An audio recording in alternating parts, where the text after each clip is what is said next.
Welcome. I'm so glad you're here for this class. Put your oxygen mask on first. Healthy Mom 911. Often as moms, we have a tendency to put ourselves last and overlook the importance of taking care of us, which frankly, we should come first, right? Because without a healthy mom, the rest of the family is definitely going to suffer. So, the goal of this class is to give you a basic understanding of the things other than food that drive a healthy lifestyle and explore how to create more balance in your life.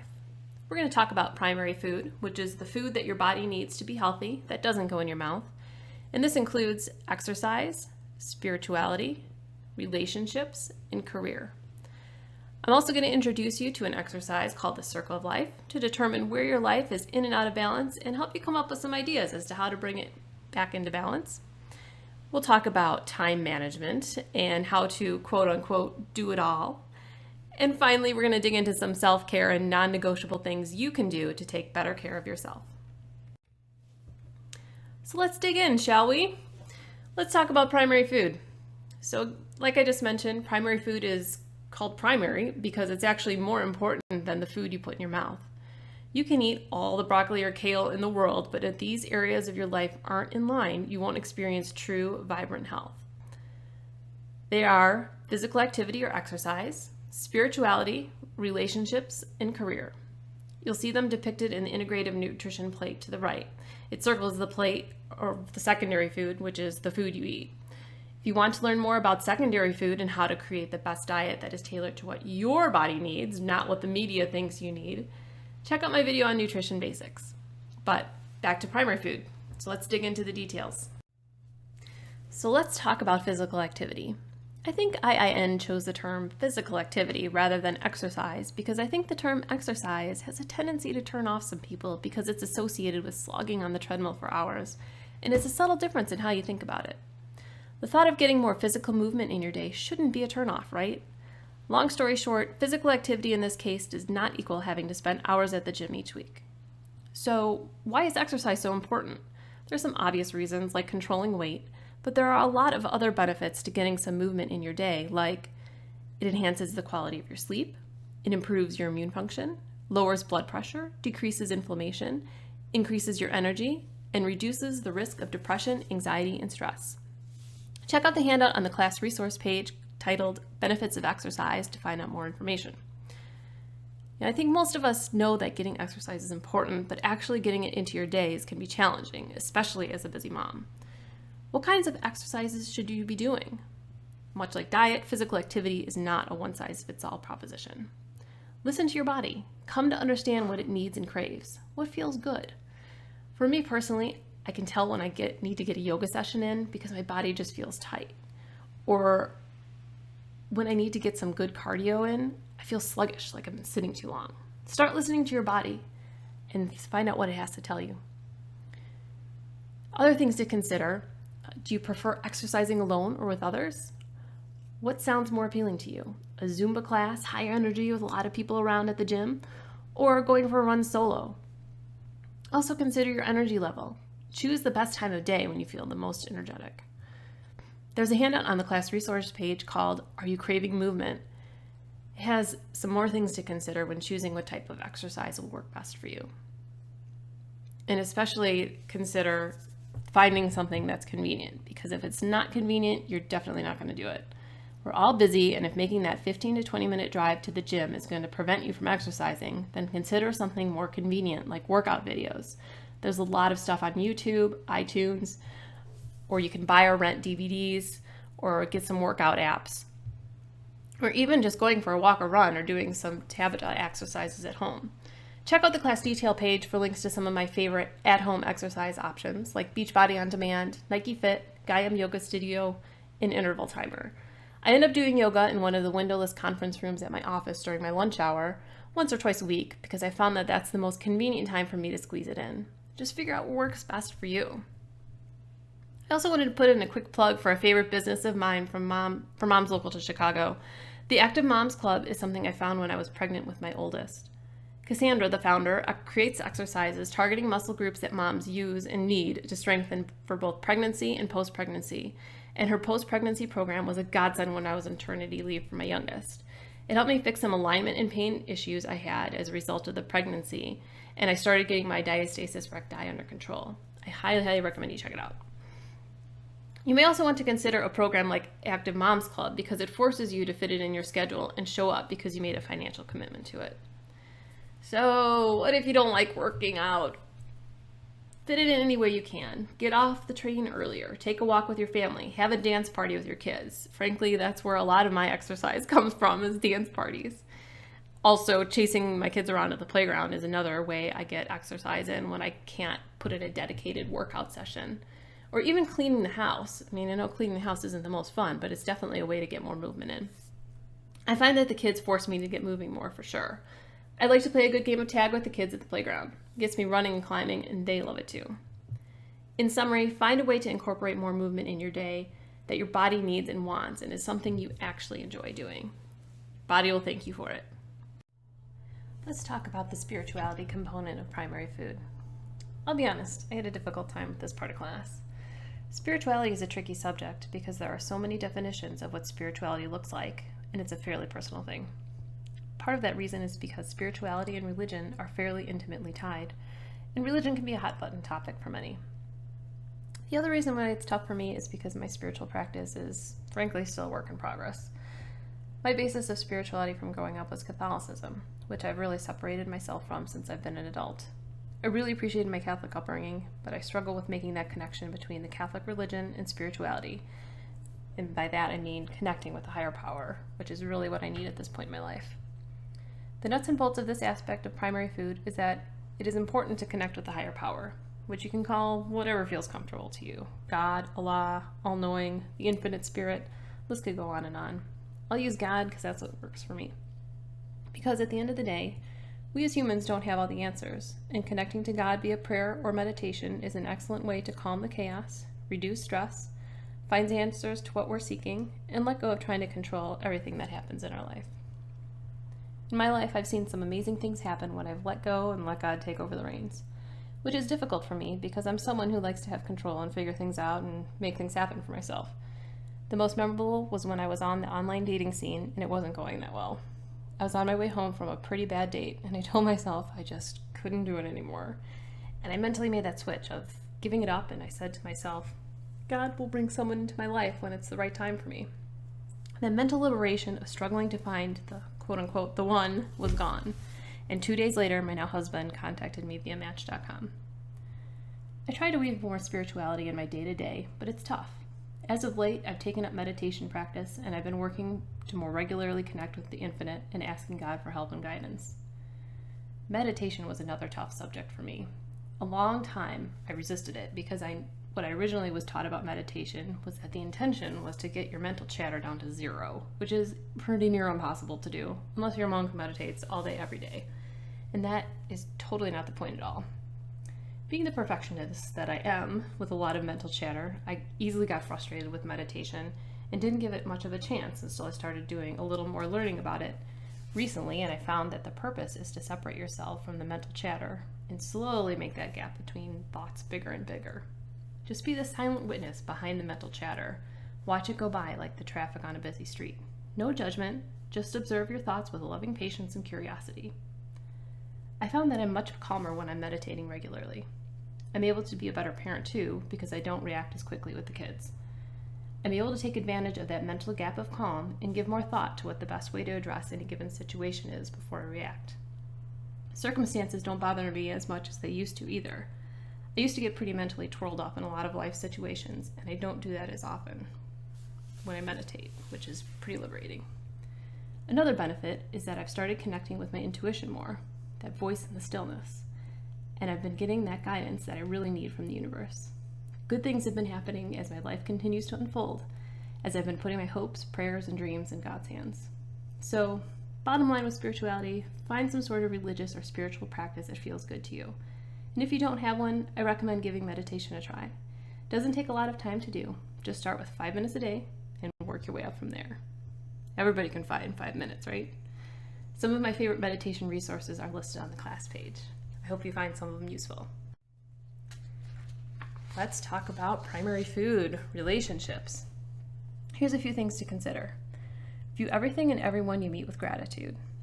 Do your best to be on good terms with people, especially your significant other, husband or wife, parents, children, brothers, sisters, friends, and coworkers.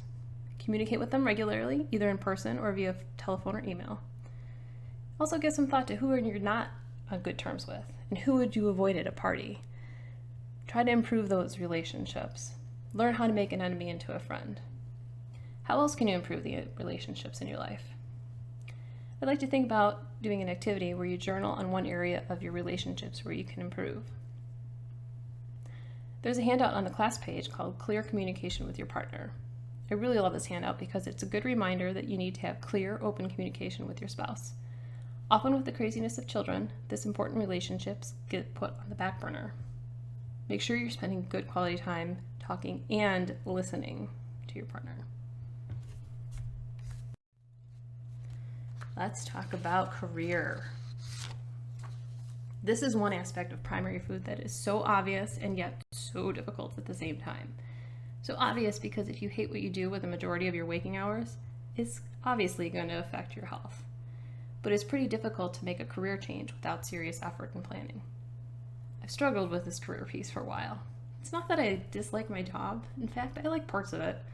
But the underlying issue is that it's not fulfilling. The main objective of my job is not something that matters to me. Bottom line though, life is too short to be stuck doing something you don't enjoy and isn't fulfilling to you. So start researching some other options or taking baby steps towards something different. I did this by enrolling at the Institute for Integrative Nutrition and became a certified health coach, which is why I'm here today. So while I'm still working a 9 to 5, I'm adding more fulfilling work and projects on the side. Perhaps you know what you want, perhaps you don't. If you do have an idea of what you think you'd like to do, come up with a plan as to how you can make that transition. If you don't have a clue, start finding some classes or something you enjoy and see where it takes you. Follow the joy, and you might just stumble upon your next dream job. There's a great handout in the class page called Do What You Love, Love What You Do. It's a great overview of how to make your career more fulfilling. And if making a major career change isn't in the cards anytime soon, at a minimum, find some more work within your current career that's more fulfilling. I did this at my current job by taking on a process documentation / process improvement project and help the team become more efficient at what we do. Okay, we're going to switch gears a little bit and talk about an activity called the Circle of Life. It's a great exercise to visually determine where your life is in and out of balance. You'll find a PDF copy of the circle in the class resources area. So what does your life look like? What you're going to do is you're going to take the circle on that you printed off on your PDF and using a marker, place a dot on the line in each category to indicate how satisfied you are with each area. You place a dot at the center of the circle to indicate dissatisfaction, or closer to the edge to indicate satisfaction. Most people fall somewhere in between. Connect the dots, and you see your circle of life. Identify the imbalances. Determine where to spend more time and energy to create balance. So I put the dots here on my circle to show you kind of where I'm at with my stuff. Where spirituality is a little low, creativity is kind of in the middle, and satisfied with home cooking and education and relationships. And there's a few things that I want to work on, but seeing this visual representation tells me where I should be spending a little bit more of my time to come a little bit more in balance. So this circle represents imbalances in primary food and provides a starting point for determining how you may wish to spend more time and energy to create balance and joy in your life. The rounder and wider the circle, the healthier and happier you are. What areas did you determine were out of balance? How can we bring it more in balance? What are 3 things you can do in the next day, week, or month to improve the dot on your line? When I first did this activity, I found I was dissatisfied with the amount of creative expression in my life. I remedied that by doing more craft projects with my daughter. Start thinking outside the box. Another thing to consider, what we really want out of our life, what our quote-unquote dream, if you will, speaks to us through longing and discontent.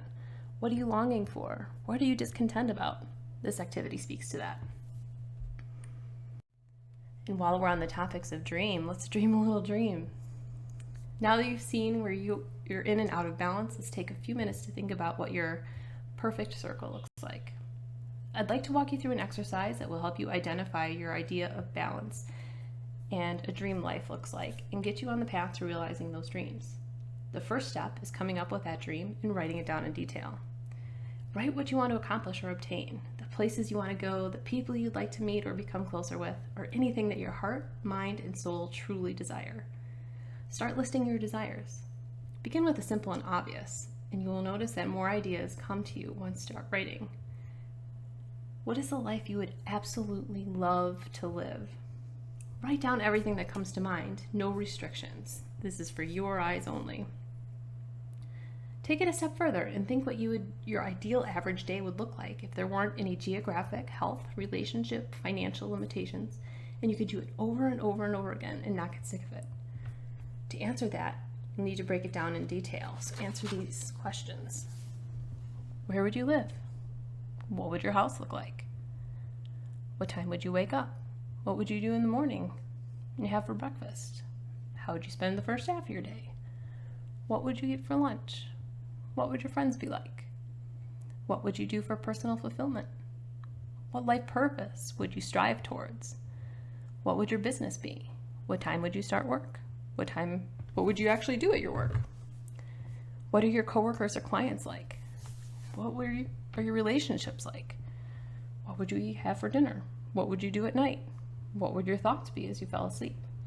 The more detailed and specific you get, the more likely it is you'll create the outcome you desire.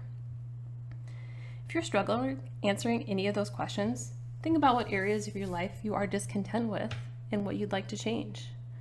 What would be the opposite of what you have? Once you have a clear idea of what your dream looks like, spend some time each day visualizing that dream. Close your eyes and imagine. What does it feel like, smell like, sound like? Use all of your senses and visualize yourself actually living your dream life. Then give some thought as to one thing you can do from where you are today with what you have to put you closer to that dream. Put that one thing on your calendar and do it. Magical things just might happen. And there's a handout on the class page that goes through all the questions that I just read to you and gives you some other pointers to help you dream your little dream. Next, we're going to talk a little bit more about putting those dream-fulfilling actions on your calendar and get into time management. To illustrate time management, I'm going to talk you through a demonstration called Big Rocks. Big rocks are major goals in our life that we want to accomplish. Maybe have a specific career, having a family, receiving an educational degree. Those are those things you can do from where you are with what you have that put you closer to living your dream life. Pebbles are all the tasks that we have in our life. You know, the stuff of life, paying bills, running errands, making dinner. The jar represents our life and the time that we have to accomplish our dreams and goals. Now visualize, if you will, you fill up your jar with all of your life's pebbles, all those errands and bills and tasks that you have to do. And you occasionally put a big rock in. Not everything is going to fit, as you'll see on the jar on the left in the picture. Things fill up and there isn't enough room in life to accomplish what you wanted to accomplish. However, if you put the big rocks in first, then fill all the pebbles in around it, the important stuff fits. You may not be able to squeeze every single pebble in, but the more you can fill your jar, as you see on the right. So, long story short, if you fail to plan, you plan to fail. Don't fill up your life with little pebbles. There's more to this human experience than paying bills and running errands, right? So take some time today or this week to identify 5 or 6 big things you want to get done in the next 1 to 5 to 10 years. Write down the larger goal and chunk it down into manageable tasks. Before you do anything else, get those things done or focus on getting them done, no matter what. Plan it out very carefully and make sure it hits your calendar because as you know, if it doesn't hit your calendar, you're not going to do it. We all have 525,600 minutes in a year. How are you going to use those minutes? Are you going to use it by default? Just going through your days and doing what comes across your desk? Or are you going to do it by design and accomplish those things that you need to do in your life to feel fulfilled? Many of us go through life on autopilot and going through the days without giving much thought as to what we're moving towards or what we're trying to accomplish with our time here on the planet. How you choose to invest your minutes can be the saving grace to breaking you free from your current course. So I strongly encourage you to do an activity where you identify what your core values, also known as your big rocks, are, and even list out all of your pebbles, all those tasks that you need to do. Think about your circle of life and where you've identified you need to spend more time to come into balance. And think about 5 things you would like to invest your minutes in, and list 5 outcomes you would like to receive from your new investments. And dream a little dream. Create your wish list. You'll find some resources on the class page to help you do this. So now you have some clarity on what you'd like your life to look like. Compare that to what your life currently looks like. Is how you're currently spending your time in line with what you really want out of life? Get real on how you're spending your time. Journal for a day and see where the time is going. Do it twice. Choose a weekday and a weekend day. You can use the My Time Journal printable on the class resource page. Get real about how much time you're spending watching TV or engaging in social media or doing things that you've identified as pebbles, not that important to you in the grand scheme of things. So now that we've done that exercise, I'm sure you're left wondering how you're going to fit it all in, because someone has to do all those tasks, right? Maybe not. This is perhaps the most important thing that will save your sanity as a busy mom. So how do we manage all of those pebbles? Consider asking for help. Enlist your spouse or family. Who says you are the one who always has to cook dinner, do birthday party shopping, or activity planning? Okay, so your spouse might not do it exactly how you want it done, but would it be good enough? Consider the pros and cons and liberate yourself from it needing to be done, quote unquote, perfectly. Grandparents are also often happy to help. You just need to ask them, right? And please don't forget to employ your kids. Putting them to work is not only a help for you, but is also incredibly empowering and self-esteem boosting for them. Number 2, outsourcing. Hire someone to do it. Consider what your time and sanity are worth. Unless you absolutely love cleaning your house, and somehow I doubt there are many of you out there, a housekeeper is an awesome investment. If money's an issue, think about what you can forego in order to make it work. There are a lot of things we think are necessities in life that really aren't. Think back to your dream and the big rocks. Time and money are basically one and the same. Are you investing both on the things that matter to you most? There are also apps and websites out there for getting help for tasks pretty inexpensively. TaskRabbit is one such site. My next tip is be more efficient. Batch-like activities. The example I like to use here is meal planning, and be sure to check out my meal planning video for more details. One way I do this is on one night I cook something that freezes well, and I'll make 3 batches of it. Ingredients are all out, and it's just a matter of prepping additional batches, which take very little time, and you only need to clean up once. We'll eat 1 meal for dinner that night and freeze the other 2 for a quick prep meal on a night when we're more busy. And finally, just say no. Don't do it. This is so huge, especially the stuff you don't enjoy doing. Those things that you feel guilted into doing. Just please don't do it. In today's society, life has gotten more complex, and there's this mommier than thou attitude and constant competition. The best example of this for me is Pinterest-worthy kids' birthday parties. Don't get me wrong, I love Pinterest, but I hate it at the same time. Because I feel like sometimes it makes me feel inadequate if I don't have a perfectly themed child's birthday party, complete with cake baked from scratch and themed, photo-worthy gift bags. Really, who are you doing that for? It's really a lot of work. For what? Opt for simplicity and leave the stress behind. You don't need to keep up with the Joneses. Just worry about yourself and what's important to you.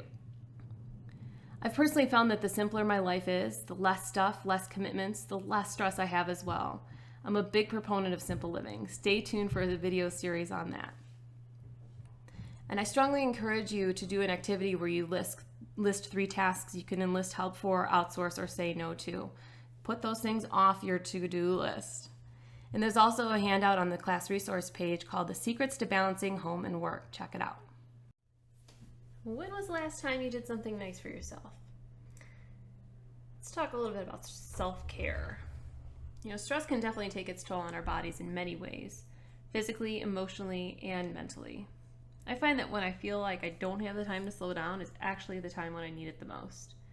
It's important to take some downtime and take care of you.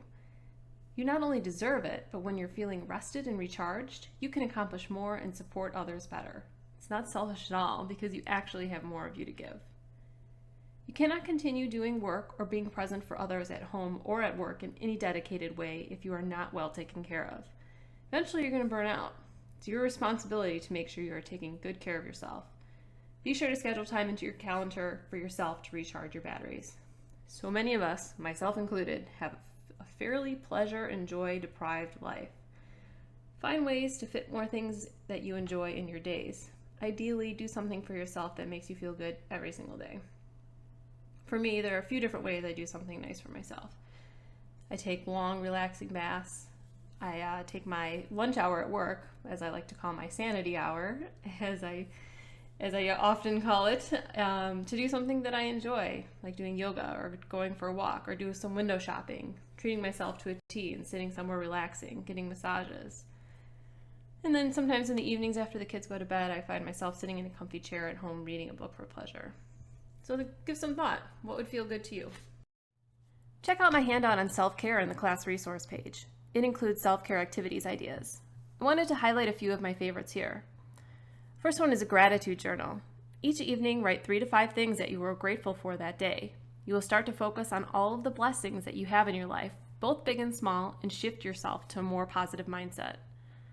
Another activity is called the early morning pages. There's a handout in the class resource area about this, but in a nutshell, when you first wake up in the morning and are still a little drowsy, take 15 to 20 minutes to handwrite in your journal the stream of consciousness of thoughts that you're having. I was really surprised at the insights that came to me during this exercise. Doing nice things for others, but don't make it a chore. I love this idea of random acts of kindness. Connect in person or via handwritten note instead of email or via social media. It's definitely a lost art these days. Recipe for pleasure activity. This takes self-care to a different dimension. Check out the details on the self-care download, but the intention is to awaken the vibrant, feminine woman inside of you. Schedule and prioritize self-care because you'll use your time more wisely and not be running around crazy. Here are some keys to self-care and a few other things to consider. Take one step at a time. Slow down. Life is a marathon, not a sprint. Take time to enjoy it and be easy on yourself. Check out the top 10 tips to slow down handout in the class resource area. Schedule primary food activities. Recall career, exercise, relationships, and spirituality. Make a date with yourself to fit in exercise, meditation or prayer, or time with your spouse and children where you are present in mind, body, and spirit. Eat healthy foods. Good food equals good energy to do what you need to do. Check out my video on nutrition basics for more of what this looks like. Get support. Spouse, friends, a coach. Swap babysitting with a close friend. Get your spouse to watch with kids. Ask grandparents for help. No woman is an island. Schedule breaks throughout your day. Go, go, go is exhausting and will lead to burnout. I take my sanity break and get out of the office no matter what. Breathe frequently. Oxygen restores the body and turns off the stress response.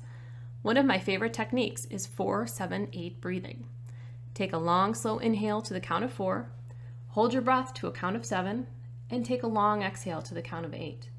So many of us are breathing so shallowly, especially when we're stressed. Take time to slow it down. Don't compare yourself. Comparison is the greatest form of unhappiness. Be inspired by others. Don't get down on yourself. Spend time with supportive people, not energy vampires. Your outer world is a reflection of your inner world, so surround yourself with happy, healthy, and wealthy people. Nourish yourself by doing something nice for yourself or by doing something nice for someone else. So let's wrap up and review. In this class, we talked about primary food, physical activity, spirituality, relationships, and career, and how this food is more important than the food you put in your mouth. And we also explored ways in which you could improve your life in each of these areas.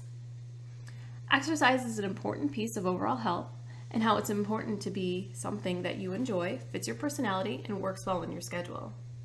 We talked about spirituality and finding ways to connect with a power greater than yourself, and explored meditation as a way to connect with your spirituality.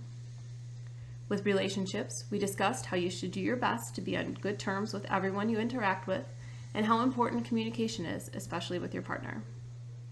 Career is a critical but sometimes challenging part of primary food if your current career is not something you love. Remember to take baby steps towards something more fulfilling or find more things that you do like in your current career. We did the Circle of Life activity and found where our lives are in balance and out of balance and came up with some ideas of how to bring your life more in balance.